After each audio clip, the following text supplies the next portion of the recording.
Brashard Smith came out. Guy who's only played with the fours and the threes, and we've seen him a little bit of the twos. He gets the first kickoff return of the day. And then what happens on that very first drive, he's in there with Pat Mahomes. I mean, he dropped that one pass where he's fully extended. I mean, it was a tough catch. We should have caught that. And then 2 plays later, they go right back to an angle route, like a Darren Sproles route out of the backfield. Looked pretty good out there, and just the amount of touches and the amount of looks he was getting with Pat.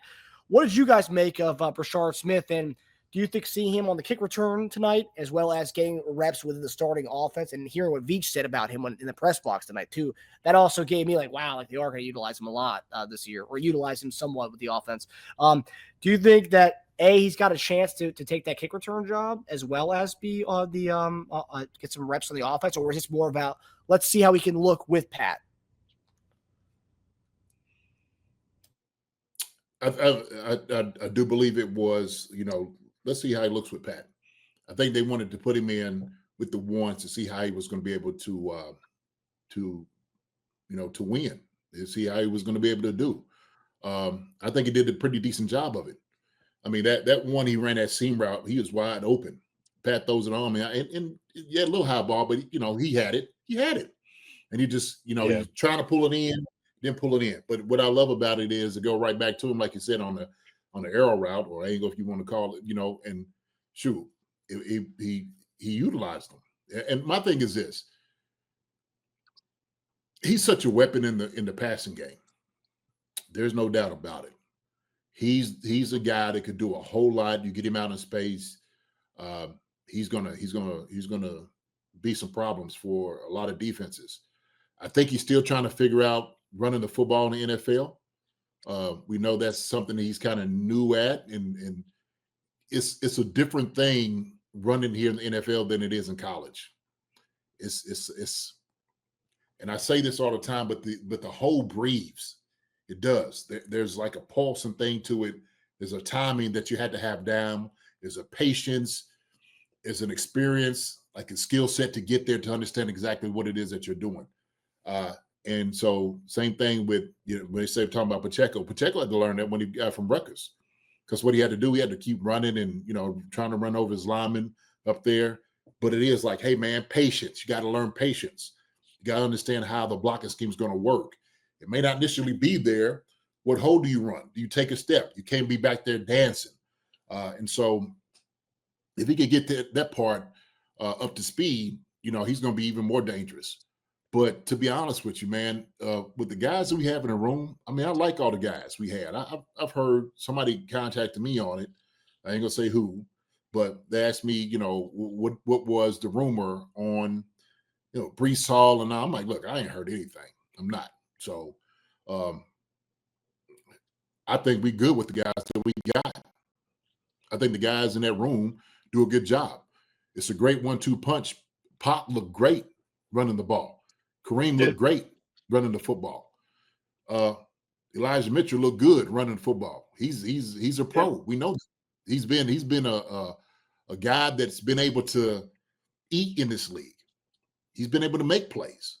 So he's certified. And then we talking about Brashard Smith too, that can do everything like, out of backfield. You get the ball in his hands in space. I think we're good.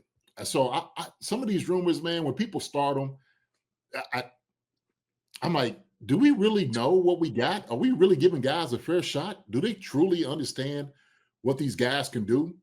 And it's almost like you're looking a gift horse in the mouth. You want to try to go somewhere else and go grab a guy because he's not getting to carry some, he's unhappy. Bring him here for a Chief. Look, the Chiefs got who they want. They do. They got who they want. You could say they're looking for a guy to get here and stuff like that. Hey, all the rumors start. This is the rumor mill. You don't know the truth of anything. And I think sometimes people just throw things out there, right? And if the Chiefs are like kind of looking like, hey, man, is kick the tires or somebody's talking about doing something, well, the Chiefs are obviously they're going to look around and see. But then all of a sudden, like tonight, they're like, man, we're good. We got confidence in the guy in the room. So, I mean, I think Brashard Smith, man, did an amazing job. Like all our running backs tonight. They all look good. I think it's clickbait. I mean, that's why people were making those stories about Brashard Smith. I mean, Brashard Smith gives us something that no one else in that room gives us. He's a guy who can run between the tackles. I mean, he's not. You don't want to be your main plotter, obviously, out there. We have other guys who can do that, but he can do that on occasion. And he's the guy who's out there in space, who can catch balls, who can run routes like a receiver. And the beauty of it is he's good enough at taking the ball between the tackles to the point where when you see him out there, you can't just always expect him to run a route now. Now you're like, okay, I don't know what he's going to do with them. And yeah, you can scheme him in so many different ways. We don't have another running back like that. So for anyone to think that he's gone is just, they're just trying. They either don't know what they're talking about. They're trying to get attention, one or the other. So yeah, I mean, I think I can't see why. I mean, we could have had Brian Robinson. Would he go for a sixth? I mean, like, so if we really wanted another running back, we could have done that. We didn't, right? So, like, I just don't see. I don't see how valid that is. I know there are rumors out there, but I think we're good. Honestly, I think between Pacheco, Hunt, and Smith, I think you have three solid running backs who give you different things, a mix of different things. I just don't see how you could justify spending like serious draft capital on that position. Now, after this year, who knows? But that's not what we're talking about right now, right? Like this year only, I think we're okay. I noticed you didn't mention Mitchell in that. You said Pacheco, Hunt, and Smith. Do you not think we're going to keep Mitchell? Also, notice I didn't mention Steele either. So,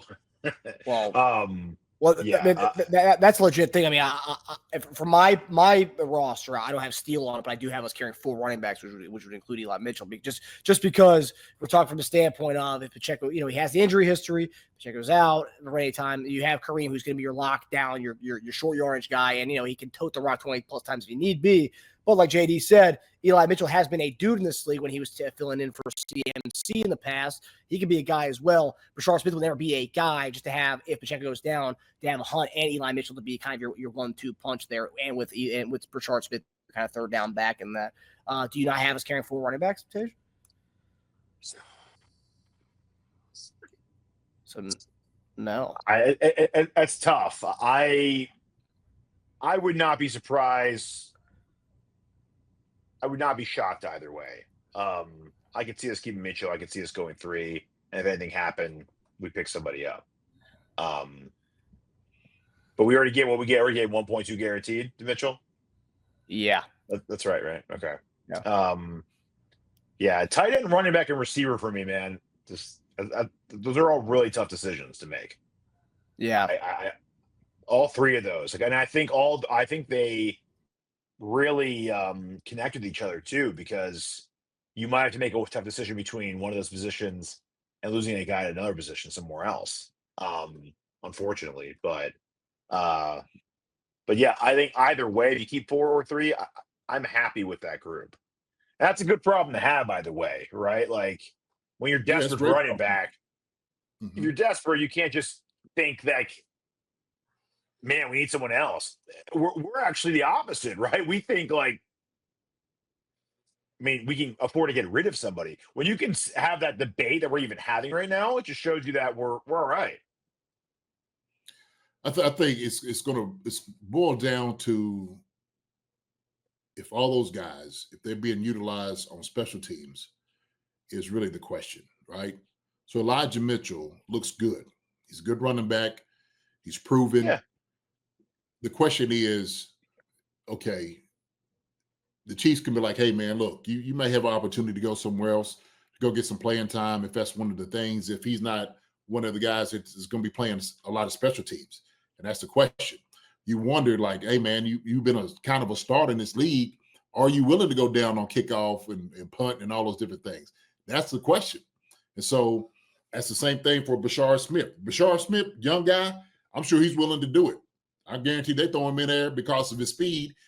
He's going to be an asset, right? So you put him at gunner, you put him up there at up back. There's different things that he can do. But like you said, it's the same thing with Carson Steele. And even if you go to receiver, what receiver is going to be playing special teams? Same thing with tight end. The tight ends is going to be playing special teams. Is Jared Wiley going to be playing all the special teams? Is he going to be good on special teams? between him and Tanya. And so there's some choices to be made. There's going to be some hard choices to be made here. Yeah. And so, I'm looking at my sheet as well. How many linemen do you carry? I think you just do 9. I don't think you do more than that. I don't think there's no need. We got guys that's in place that can play that position from our starters on. And let's say you do from that 5, you got Wanye, Jalen Moore, you got Caliendo, and I've seen Caliendo take snaps. Okay, so he can play center and all those different things. And then the 4th guy is either between Norzad or Hanson. It's probably where they're looking at. Yeah. So I think that's pretty much kind of where you are. So if you take 9 linemen and you're talking about maybe 6 receivers, maybe 7, depends on how it is, and then how many tight ends. It's just some really, really hard choices. But I do believe it goes down to the special teams, really. That's the special teams aspect of it. So yeah, I don't envy Brett Veach and the staff's jobs this weekend to have to make these obviously hard conversations to have with these players, A, and then B, cutting down this list of talented guys from 90 to 53 man. It's really, really tough. Probably one of the hardest jobs of a GM is this weekend that they're going to have the next few days. And on top of that, is strategically plan out who do you think you can sneak on the practice squad, right? So like if you think you can get a guy in your practice squad, maybe you let him go, you try to sneak him on there. Whereas another guy you think like he's gonna get picked up somewhere else. Yeah. Like Mitchell, I'd say, is less likely to be on a practice squad, obviously. I think he'll try to go elsewhere. Whereas Steele, I think Steele you could probably sneak on your practice squad. Mm-hmm. Yeah. No, I agree with it. Especially a guy who's played the league before, like he'd be like, hey man, I ain't trying to do a practice squad. Nah. Like I didn't do that route already. Let me go somewhere where I can go play, legit go play. Yeah. So so you think because you mentioned, JD, that you think they just want to see Brashard Smith with Mahomes to see how that worked. So when a guy's playing in the 4th quarter of this game, so like Carson Steele played primarily the 4th quarter of this game tonight, does that signal, he is on the fringe of not making this team? Does that mean anything when a guy's playing in the 4th quarter of this game tonight? I mean, I thought Carson Steele was on the fringe anyway. We didn't know how he's going to be, like if he's going to be a fullback or a running back. We don't know how he's going to be counted. But we knew with the type of guys he have in the room, Carson Steele just doesn't have the running ability as everybody else in there. He just doesn't. That's just a reality. But also, too, what Carson Steele brings to the table is he's doing other things that other guys in that room's not doing. He's playing special teams. He's running down on kickoff. He's running down on punt. So that's where his value lies in, and which is fine. That's a valuable piece to be, because if those other guys can't do it, that gets you on the plane, it gets you on the bus to travel. And like you said, also too, hey, if you do get released, we can bring you back on the practice squad, because we might have to pull you up, might have to bring you in. You know what I mean? Because if we're doing three running backs, let's say you do 3 running backs, something happens and you had to pull a guy up, Carson Steele could be there right there for you. He could be that guy. Hi, everybody. Thanks for watching. Subscribe here to get the latest from the show. Also, be sure to check out the best clips from Chief Concerns. And if you prefer to listen to the show, subscribe and follow us on Apple Podcasts, Spotify, and anywhere else you get your podcasts.